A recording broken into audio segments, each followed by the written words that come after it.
Jean chapitre 21 à partir du verset 1er. Alors je voudrais aller avec vous vers un passage que vous connaissez bien, les lecteurs de la parole de Dieu, que j'ai aussi partagé hier avec la jeunesse. Voilà, non pas que j'avais rien à dire ce matin, je vais prêcher ce que j'ai dit hier à la jeunesse, pas du tout. C'est que dans mon cœur, par extension, je sens la nécessité, je sens aussi que c'est un message pour l'Église. Alors bien sûr, je me suis replongé dedans, je l'ai remédité, j'ai retravaillé et je voudrais donc vous partager ce matin cette parole. Amen. Qui, je crois, par extension aussi est une parole pour chacun de nous ce matin. Chacun de nous. Et qu'au travers de celle-ci, le Seigneur va vouloir nous parler.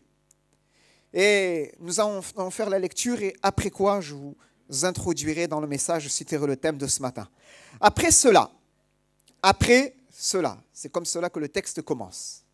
Le contexte nous parle de la résurrection de Jésus, du fait que Jésus s'était révélé aux disciples. Et il nous est dit là, après cela, Jésus se manifesta encore aux disciples sur les bords de la mer de Tibériade. Voici comment il se manifesta, ou il se montra, si vous préférez.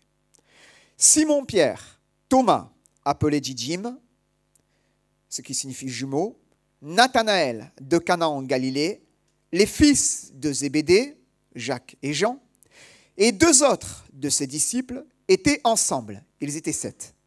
Simon-Pierre leur dit, « Je vais pêcher. » Et ils lui dirent, « Nous allons aussi avec toi. » Et ils sortirent et montèrent dans la barque cette nuit-là, et ils ne prirent rien.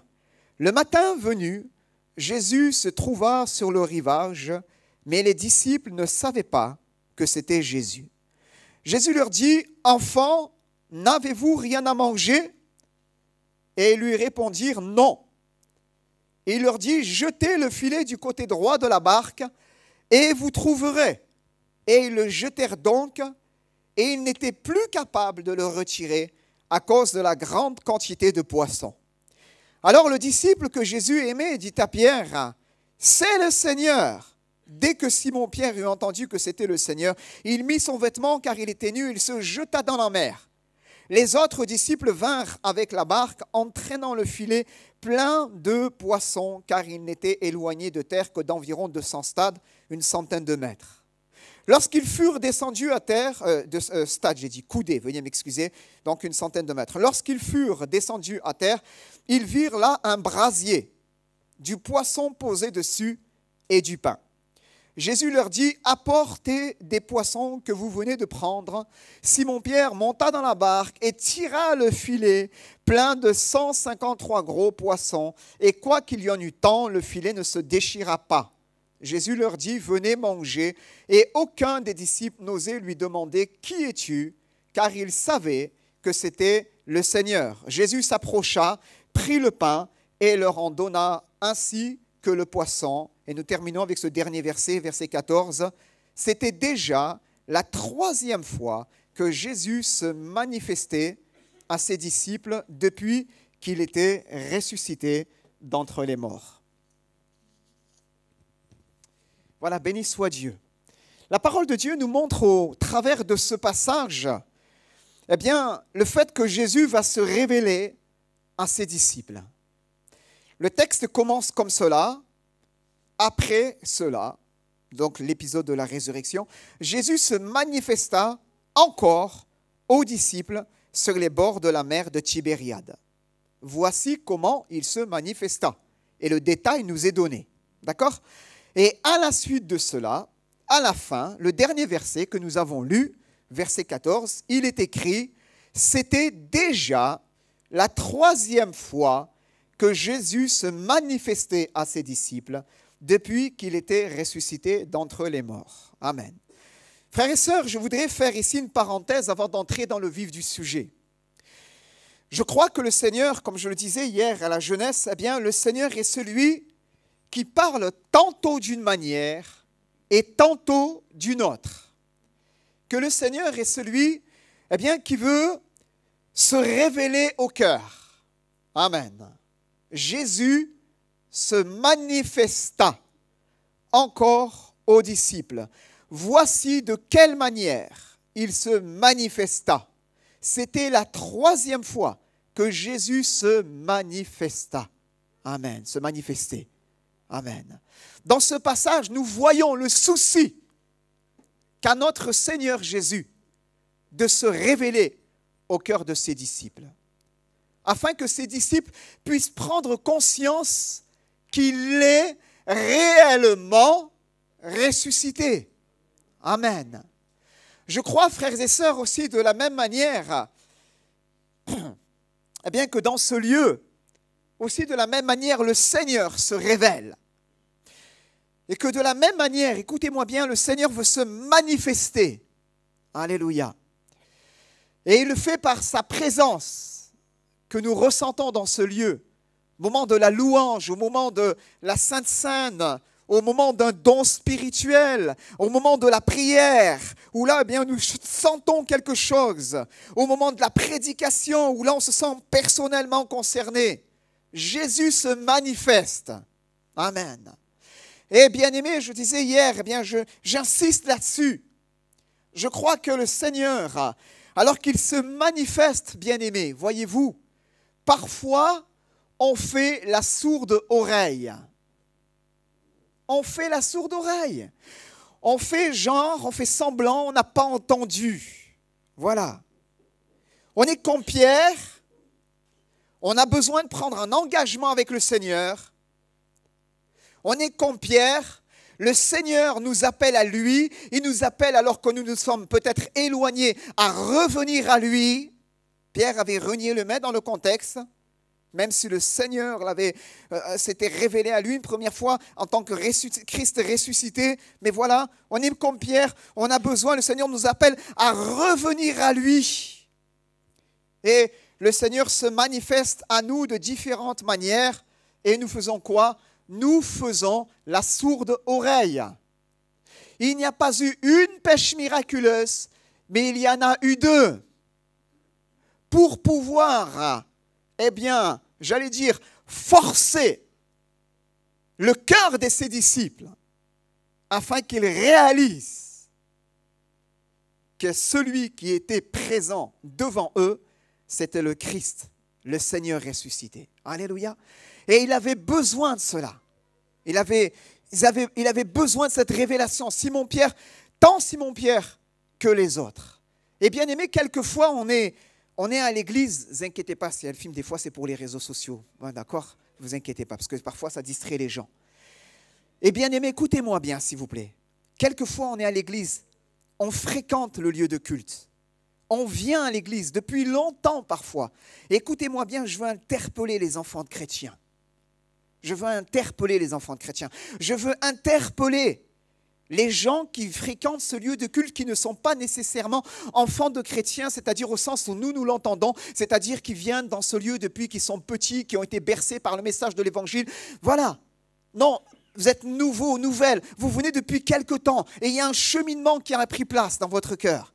Mais néanmoins, eh bien, il y a une réalité, c'est que le Seigneur, eh bien, il vous appelle aussi. Il s'est manifesté à vos cœurs. Et parfois, nous faisons comme les disciples la sourde oreille. La sourde oreille. La Bible nous dit que c'était la 3e fois que Jésus se manifesta à eux. Combien de fois Jésus s'est manifesté à nous? Combien de fois on est venu à l'église, on a dit Seigneur, il s'est passé quelque chose, tu as parlé à mon cœur. J'étais sur ma chaise, j'étais visité, j'ai pleuré. J'ai senti ta présence. Tu m'as visité, c'était fort en moi. Et là, eh bien, nous avons répandu nos cœurs devant le Seigneur. Et on a dit, voilà, on a été conscient que Jésus nous visitait. On a été conscient de cela. Mais après, quelque temps après, eh bien voilà que le doute s'est installé et nous ressemblons aux disciples Simon-Pierre et les autres qui sont autour du feu et finalement, eh bien, qui meurent d'envie de dire à Jésus, mais qui es-tu ? Autrement dit, qui remettent en cause la puissance de cette révélation qu'ils ont reçue. C'était la 3e fois que Jésus se révèle à eux. Jésus force leur pensée, leur raisonnement, en leur montrant clairement à ce moment-là, mais c'est moi. la seconde pêche miraculeuse. Ils forcent les forteresses de raisonnement qu'il y a au-dedans d'eux-mêmes. Mais malgré tout, ça ne les empêche pas à un moment donné de se dire au-dedans d'eux-mêmes, d'avoir quelque part un doute qui vient se poser là, et de mourir d'envie de poser cette question à celui qui est en face d'eux, dont leur fort intérieur atteste, c'est le Seigneur. Ils meurent d'envie de lui dire, mais qui es-tu? Qui es-tu? Ils sont dans une remise en question permanente. Je t'appelle ce matin, ne sois pas dans cette remise en question permanente qui t'empêche de saisir ce que le Seigneur il a en réserve pour toi. Mais quand Jésus se révèle à ton cœur, quand Jésus se manifeste, saisis ce qu'il a en réserve pour toi. Amen. Mets-toi en œuvre, mets-toi en mouvement. Amen. Pourquoi? Parce qu'au travers de cette révélation, en vérité, il t'appelle à quoi? Sinon à le suivre. C'est écrit dans la suite du passage. Jean, chapitre 21, l'Écriture nous dit que Jésus, après lui avoir parlé, lui indiqué de quelle mort il glorifiait Dieu, verset 19, il lui dit, « Suis-moi, suis-moi ». La révélation, écoutez bien cela, la révélation du Fils n'a qu'un but, nous emmener à le suivre. Alléluia. C'est tout. Rien d'autre. Pas guili-guili, le Seigneur m'a fait du bien. Non. Tout ça, on peut considérer toutes ces choses comme de la boue. Non. La révélation de sa personne, ces moments de visitation, ce temps où, à l'instar des disciples, il nous réunit autour du feu de sa présence. Il y avait un brasier qui était allumé, sur lequel étaient posés des poissons en train de cuire, l'Écriture nous dit, et Jésus avait en réserve du pain aussi. Ce temps durant lequel le Maître nous réunit autour du feu de sa présence n'a d'autre but que de nous emmener à la révélation un peu plus du grand « Je suis », afin que nous soyons renouvelés dans notre marche et que nous puissions le suivre. Vivre non pas pour nous, mais vivre pour lui. Alléluia. C'est tout ce qui est important, bien-aimés. Le reste, c'est secondaire. Il nous a appelés, il nous a saisis en Jésus-Christ. Nous avons été saisis par Jésus-Christ et nous sommes appelés à courir la course pour remporter le prix de la vocation céleste en Jésus-Christ. Ne disons pas « Jésus s'est révélé à moi ».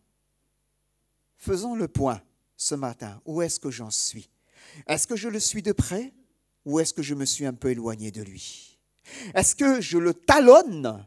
Je suis près de lui, à l'image du prophète Élisée qui était disciple à ce moment-là, qui va dire à son maître « Je ne te quitterai point ». Alors que le maître lui dit « Va, arrête-toi, l'Éternel m'envoie à Jéricho, l'Éternel m'envoie à tel endroit, l'Éternel m'envoie à tel endroit. » Il va dire « Je ne te quitterai point, l'Éternel est vivant et ton âme est vivante, je ne te laisserai point. » Il ne lâche pas. Bien-aimés, c'est de cette manière-là que le Seigneur veut nous voir le suivre par la grâce de Dieu. Amen. C'est de cette manière-là. La Bible nous parle, bien-aimés, et c'est là mon sujet ce matin, d'une rencontre dans ce passage qui va se faire, non pas à la montagne, non pas dans les champs, non plus dans une maison, comme Jésus s'était déjà révélé à d'autres moments dans une maison. Mais dans ce passage, la Bible nous montre que Jésus va se révéler à ses disciples autour du lac et autour d'un feu. Et tout va commencer, et c'est là mon propos ce matin, bien-aimés, par une question que le Maître, dont leurs yeux sont empêchés de le reconnaître parce qu'ils ne savent pas que c'est Jésus, que Jésus, le Maître, va leur poser, c'est « Enfants, n'avez-vous rien à manger ?» Enfants, n'avez-vous rien à manger? Et nous continuons sur cette thématique, bien-aimés, des questions de Jésus et des nôtres. On en a vu quelques-unes, celles qui nous agitent quelquefois. Mais là, une question que Jésus pose aux disciples qui sont harassés, fatigués, donc esselés sur le lac de Tibériade, ils ont pêché toute la nuit sans rien prendre. Et Jésus leur dit, jetez le filet du côté droit de la barque et vous trouverez. Et Jésus leur pose cette question, enfants, n'avez-vous rien à manger? N'avez-vous rien à manger? Et bien aimé, ce passage nous fait poser ce matin cette question simple, mais ô combien fondamentale pour l'enfant de Dieu, c'est de quoi te nourris-tu? C'est le titre de mon message. De quoi te nourris-tu? De quoi est-ce que tu te nourris? J'avais un ami, toujours mon ami, Salomon, à l'école biblique, burkinabé, et il me disait, Nordine, avec humour, hein, ce que tu manges, c'est ce qui te tue. C'est poétique, hein? Ce que tu manges, c'est ce qui te tue. Vous avez déjà entendu ça? Vous voyez de qui je parle? Un ami. En fait, il disait cela, pourquoi? Parce que tout est tellement modifié aujourd'hui, conservateur ici, stabilisant là, donc colorant, bref, tout cela. Et donc, voilà. Et lui disait cela. Bref, c'est vrai, c'est pas vrai. Quelqu'un qui est dans des excès de nourriture, toujours manger gras, faut pas qu'il ne fait jamais d'activité physique, rien du tout. Faut pas qu'il s'étonne si à l'âge de 50 ans, il se réveille avec des problèmes aux artères. Quelqu'un qui boit sans cesse, non pas de manière modérée, un dimanche avec des bien-aimés, un apéritif, mais tous les jours, qui trouve la nécessité toujours de consommer quelque chose. Il n'est pas en apparence un alcoolique, il ne faut pas qu'il s'étonne si, eh bien, au bout d'un moment, il se réveille avec des problèmes cardiovasculaires. Ça sera juste un retour des choses. De quoi te nourris-tu? Ce qui est vrai sur le plan eh bien, physique est vrai aussi sur le plan spirituel. C'est vrai aussi sur le plan spirituel. Et alors que nous vivons dans un siècle de fast-food, de malbouffe, etc., eh bien, nous sommes appelés, nous, en tant qu'enfants de lumière, on va le voir ensemble ce matin, eh bien, à pouvoir nous poser simplement cette question. Eh bien, oui, c'est vrai, finalement. De quoi est-ce que je me nourris? Écoutez bien cela, enfants de Dieu, écoutez bien cela, frères et sœurs. Je l'ai dit tout à l'heure, la raison pour laquelle Jésus se manifeste à ses disciples, il n'y en a pas 15. C'est parce qu'il est ressuscité, parce que ses disciples ont besoin d'être fortifiés dans leur foi et qu'il les a appelés. D'accord? Suis-moi, suis-moi. Le Maître, je l'ai dit tout à l'heure, bien-aimé, il nous a appelés les uns et les autres à sa suite. Suis-moi. Cet appel nous a été adressé. Amen. Nous en sommes conscients. Amen. Mais voyez-vous ce qui conditionne, écoutez bien cela, ce qui conditionne la réponse à notre appel, à l'appel que nous avons reçu, c'est la manière dont nous nous nourrissons. Comprenez? Tout va se passer autour d'un feu. Enfants, n'avez-vous rien à manger? Non. C'est le début de la révélation. Jetez le filet du côté droit de la barque. Ils le jetèrent, il était plein de poissons, ils n'arrivent plus à le retirer. Et là, Jean, le disciple, dit que Jésus aime, dit, c'est le Seigneur. Il le sait, il en a la profonde certitude, la conviction. Il voit avec les yeux du cœur, c'est que les yeux de la chair ne peuvent pas voir. En face de lui, sur le rivage, il est notre homme, il n'a pas les mêmes traits, mais il sait, parce que c'est la seconde pêche miraculeuse, à sa voix, dans son entendement spirituel, que celui qui s'est révélé à lui, c'est le Maître. Il le sait, il le sait. À tel point eh bien, qu'il le crie fort et que Pierre se jette à l'eau pour pouvoir lui enjoindre le pas pour aller à la rencontre du Maître. Amen. Mais la réponse, Simon, fils de Jonas, m'aimes-tu plus que ne m'aime ceci? On en parlera la prochaine fois. On en parlera, c'est important.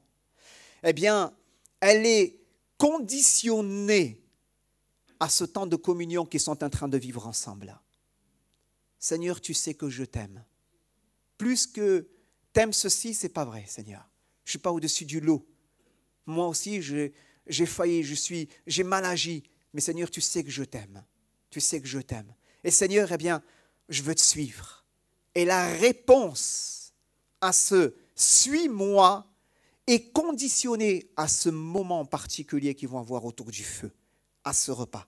De quoi te nourris-tu? Enfants de Dieu, aujourd'hui, nous avons besoin, frères et sœurs, eh bien, de pouvoir être conscients que si nous ne nous nourrissons pas correctement de sa parole, on va le voir ensemble, de sa parole, parce que l'homme ne vivra pas de pain seulement, mais de toute parole qui sort de la bouche de Dieu, finalement, nous courons vers une faillite spirituelle. Merci. Restons attentifs. Notre propre faillite, ma propre faillite, parce que ma marche est conditionnée à ce repas. Élie va dire dans le désert, c'en est assez, je ne suis pas meilleur que mes pères, prends ma vie, et il va vouloir mourir. Et le Seigneur lui envoie son majordome. Ting tong, room service.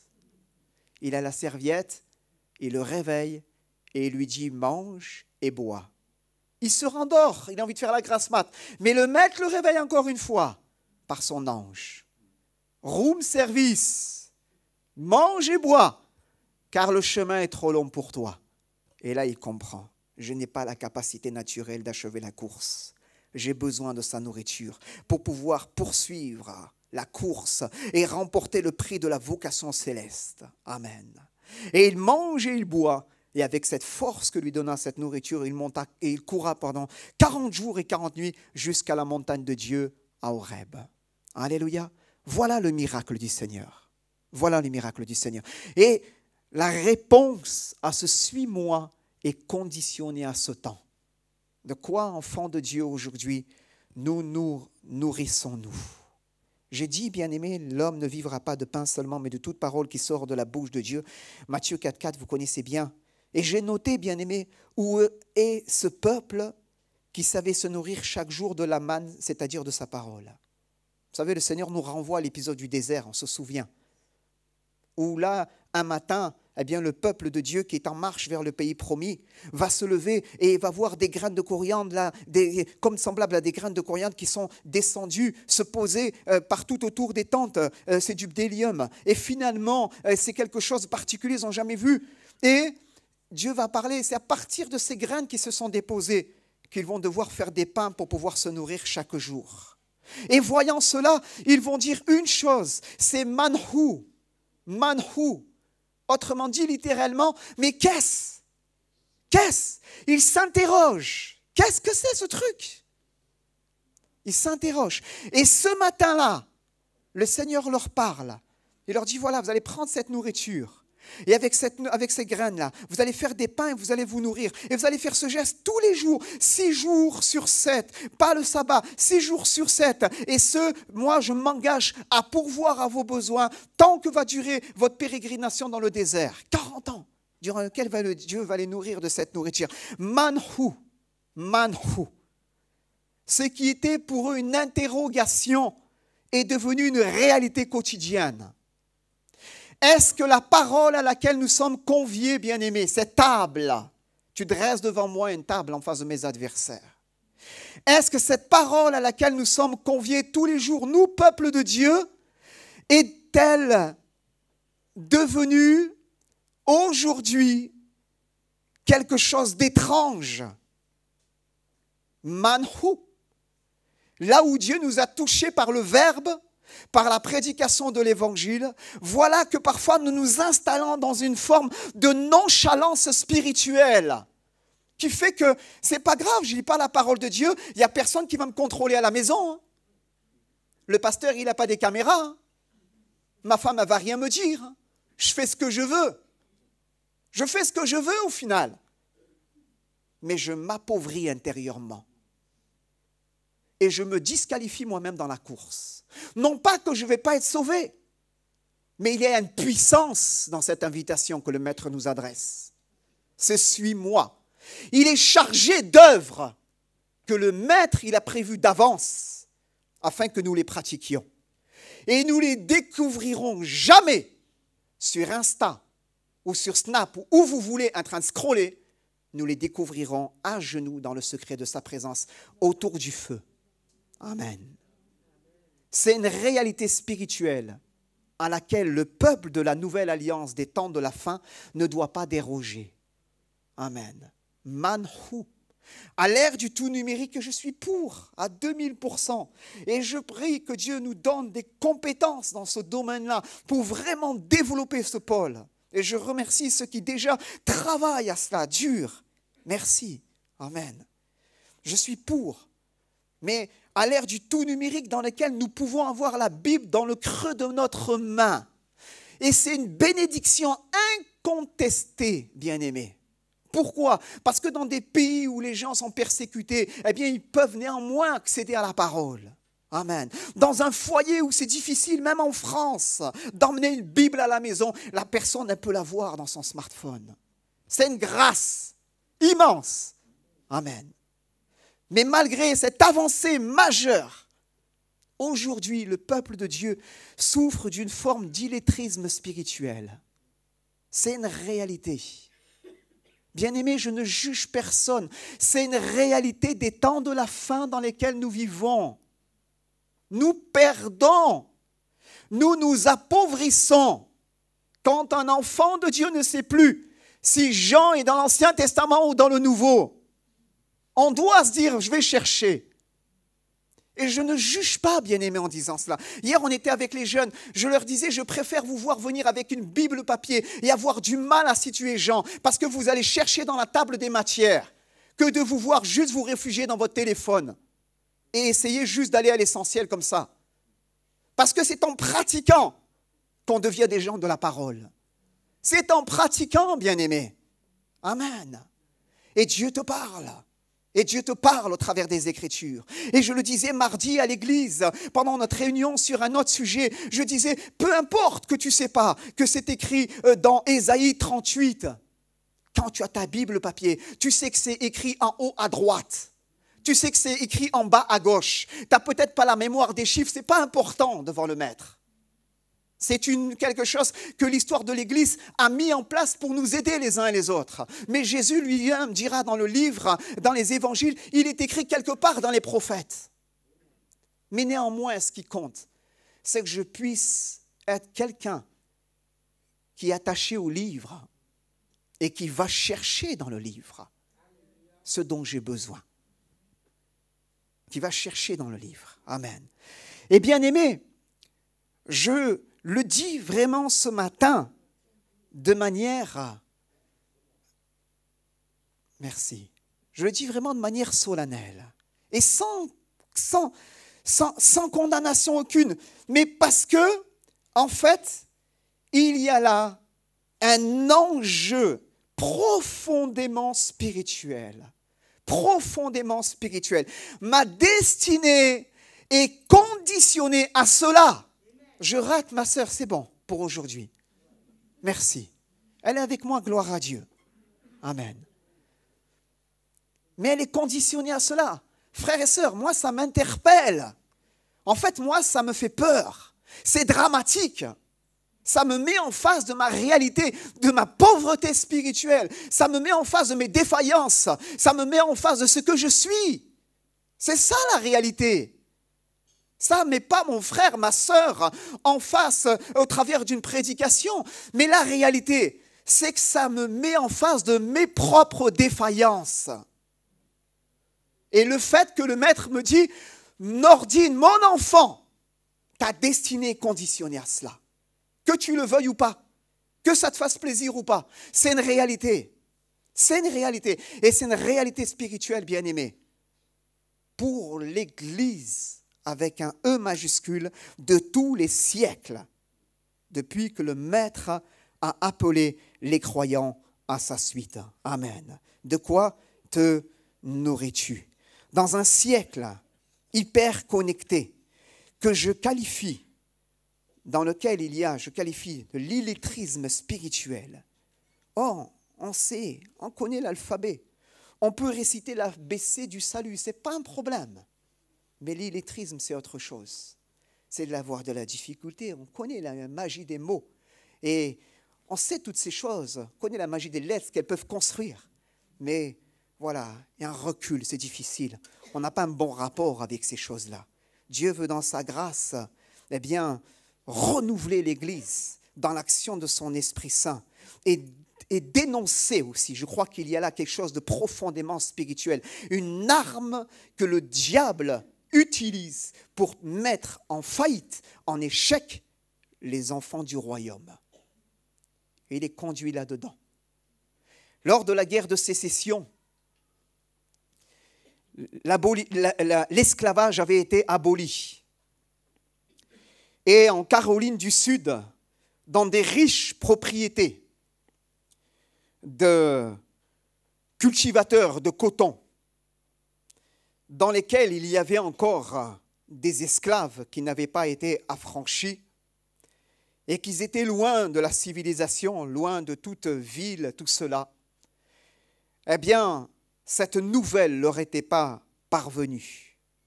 Et l'histoire raconte que quelquefois, le maître prenait son esclave pour se rendre en ville, pour pouvoir y faire quelques trafics. Et là, alors qu'il se trouvait en ville, il y avait beaucoup d'émoi autour de certaines nouvelles qui étaient placardées à l'entrée de certains bâtiments.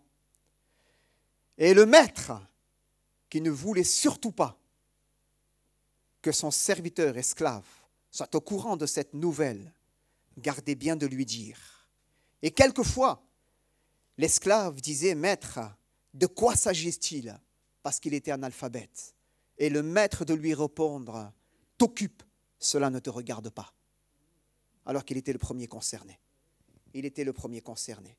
Et quelquefois, bien-aimé, il en est exactement, veuillez m'excuser, il en est exactement de même dans le peuple de Dieu.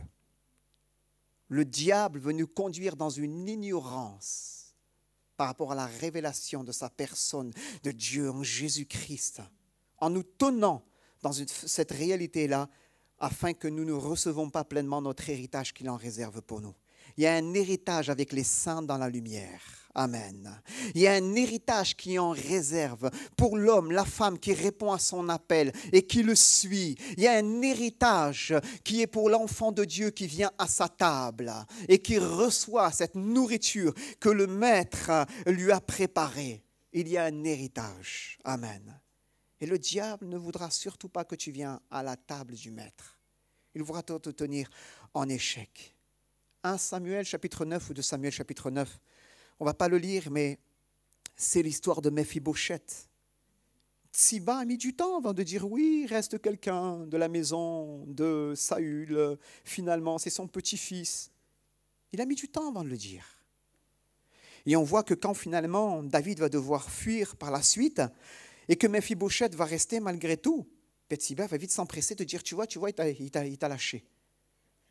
Il y en a un aussi, c'est un mot qui veut nous tenir comme cela, en échec. Et pour nous empêcher de venir à la table et de recevoir ce que le maître, il en réserve pour chacun de nous. Bien-aimés, le temps passe, je dis aujourd'hui que je ne voudrais pas être trop long. Que le Seigneur nous aide, frères et sœurs, à saisir cette réalité spirituelle. Frères et sœurs, je ne le dis pas, écoutez-moi bien.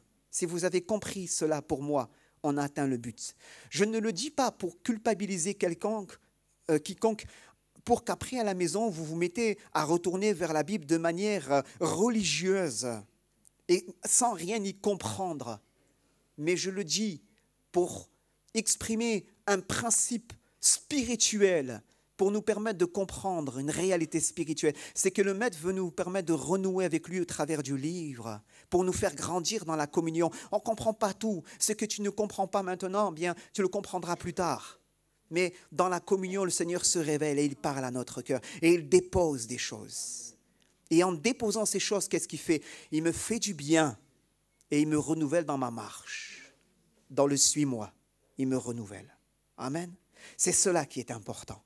Je termine, bien-aimé, en disant, de quoi te nourris-tu? De quoi te nourris-tu? Le passé. Oh, il n'est pas glorieux, le passé de Pierre. Hein? Il a renié 3 fois le Maître. De quoi te nourris-tu? Parfois, on se nourrit de notre passé. Et notre passé, des fois, il n'est pas glorieux, en fait. Il n'est vraiment pas glorieux. Et on n'arrive pas à entrer dans ce suis-moi et aller de l'avant, parce qu'en vérité, on se nourrit de notre passé. Notre passé qui nous fait souffrir. De quoi te nourris-tu? De tes échecs. Simon-Pierre, il a renié le Maître 3 fois. On a tous mal agi, autant que nous sommes dans ce lieu. nous branchons de différentes manières. Et parfois dans nos cœurs, eh bien, il y a des regrets amers. Mais de quoi te nourris-tu? Si le Seigneur t'a fait grâce, relève-toi et va de l'avant. Amen. Relève-toi et va de l'avant. De quoi te nourris-tu? J'ai noté de tes rancœurs, la haine, la colère, tout sentiment destructeur. Parfois, en fait, dans notre cœur, ça ne va pas. Parce qu'on est dans la souffrance. Mécaniquement, c'est normal, c'est la vie. Notre cœur est blessé et vient s'imprimer en nous des sentiments destructeurs. Et parfois, on a du mal à répondre à ce suis-moi parce qu'on se nourrit précisément de ça. On est au point mort dans notre vie parce qu'on se nourrit de ça. La colère, le ressentiment, voilà, ça ne va pas. De quoi te nourris-tu? De la peur. Alors que le maître te dit, voilà, je vais t'emmener plus loin. On est dans un siècle anxiogène. Écoutez les infos, juste ce qu'il faut. Après fermer, ça ne sert à rien, ils disent toujours la même chose. Et vous allez voir, vous allez être dans la paix. Vous allez être bien. Dégagez du temps. Perdez pas une demi-heure tous les soirs à vous scotcher devant l'écran pour rien, ou 45 minutes. Quand vous avez entendu les titres, vous les avez vus dans la journée, allez à l'essentiel. Cultivez un temps devant le maître. Vous allez voir, le Seigneur, il va prendre du relais, il va vous bénir. Ça sera beaucoup mieux. Ça ne sera pas la mauvaise nouvelle de ce monde, ça sera autre chose, la peur. Le monde distille dans le cœur des enfants, et même jusqu'aux enfants de Dieu, la peur. La peur. Une forme d'anxiété. C'est anxiogène aujourd'hui. De quoi te nourris-tu? Le doute. Oh, je ne vais pas y arriver. Je ne vais pas y arriver. Ce n'est pas possible. Le découragement. J'en ai marre, Seigneur. J'ai plus envie de l'avant. Je suis fatigué. Ah ben oui, ça nous arrive à tous d'être découragés. Vous croyez que quoi? Ça nous arrive à tous. Et quand je suis découragé, je vais à son feu. Ça nous arrive à tous. De quoi te nourris-tu finalement? De quoi te nourris-tu? Seigneur, ce qu'on veut ce soir, ce matin, excusez-moi, j'ai fait tous les créneaux de la journée, là, c'est bon. C'est nous nourrir de ta présence. Amen. Et il dresse devant nous une table en face de nos adversaires. Oh, j'aime mon Seigneur. Il les voit galérer. Il les voit retourner à leurs activités passées, alors que lui les a appelés, et en particulier Pierre, mais ne les juge pas. Il ne les juge pas. Et il dit, enfants, n'avez-vous rien à manger? Il a pour nous une table chargée de maigrailles succulents. Ce n'est pas ces maigras qui sont déconseillés par la santé, pour la santé, mais ces maigrailles succulents de sa table qui nous permet de croître à tous égards en Jésus-Christ. Amen. Béni soit Dieu. Alléluia. Frères et sœurs, que nous puissions nous approcher de lui. Amen. Et recevoir de sa part. Recevoir de sa part. Amen. Pierre arrive sur le rivage et qu'est-ce qu'il voit? Un brasier sur lequel sont en train de cuire quelques poissons et les pains que le maître tient à disposition. Il dit, allez chercher d'autres poissons, il les amène. Et là, ils vont partager le repas. Qu'est-ce qu'il voit? Sinon une scène qui le renvoie à cette multiplication des pains que le maître avait réalisé. Quelques semaines auparavant, quelques mois auparavant, en Jean chapitre 6, il y a ici un jeune enfant, un jeune garçon qui a 5 pains d'orge et 2 poissons. Mais qu'est-ce que cela pour tant de gens? Moi, je les veux, amenez-les-moi. Il rend grâce, il les multiplie, il nourrit la multitude. Simon, fils de Jonas, m'aimes-tu plus que ne m'aime ceci? Je veux te renouveler dans ton appel, je veux te renouveler dans ta vocation, je veux te renouveler dans ton ministère. Il va recevoir cet appel et il va pouvoir aller de l'avant par la grâce de Dieu. Alléluia. Pourquoi? Parce qu'il y a eu ce rendez-vous par la grâce de Dieu. Il y a eu ce rendez-vous. Amen. Frères et sœurs, que Dieu nous bénisse. Il tient à notre disposition. Écoutez bien, je termine là-dessus. Un brasier aussi, sur lequel sont posés tout ce dont nous avons besoin. Les poissons et le pain. Et le brasier qui nous parle de ce feu qu'il veut ranimer dans nos cœurs. Amen. Afin que nous puissions poursuivre la route en brûlant pour lui. Non pas parce que c'est une case qu'on a cochée dans notre agenda, un jour quand on s'est fait baptiser, et maintenant on y va, on avance coûte ou coûte, mais parce que le feu, le brasier, n'est plus simplement là, mais il a été posé en mon âme. Amen. Alléluia. et il m'a rendu capable d'aller de l'avant. Nous prions ensemble, s'il vous plaît, et nous restons sur place. Merci Seigneur pour ta parole que nous avons partagée maintenant. Je te prie Seigneur de bien vouloir la sceller dans nos cœurs. Quelle belle rencontre Seigneur. Quel merveilleux endroit dans lequel toi tu as partagé pour les disciples un repas merveilleux. Seigneur, et ce matin tu le partages pour nous et je prie afin que cette nourriture, nous puissions la garder en nos âmes et que nous puissions, Seigneur, eh bien, la repasser dans nos cœurs à la maison pour pouvoir aller de l'avant avec toi. Aide-nous à nous recentrer dans notre piété sur toi. Tu nous as rappelé à ces choses ce matin. On en a besoin. Seigneur, il y a des voleurs de temps dans notre génération. On les identifie dans nos vies, ils sont amplement présents. Et nous prions, Seigneur, aide-nous à toujours nous recentrer sur toi. J'en ai besoin, je le dis pour moi. Nous en avons besoin. Seigneur, nous comptons sur ta grâce. Aide-nous à nous venir vers toi, toujours, à sortir de nos activités, tout cela, pour à un moment donné dire, je vais prendre un temps avec le Maître. C'est vrai qu'il y a mes obligations, il y a les filets, il y a tout ça, mais je prends un temps maintenant avec le Maître et je le laisse me renouveler. Merci Seigneur pour ces instants. Tu scelles ta parole dans nos cœurs, les uns et les autres, pour la louange et la gloire de ton nom. Dans le nom de Jésus, nous t'avons prié. Amen.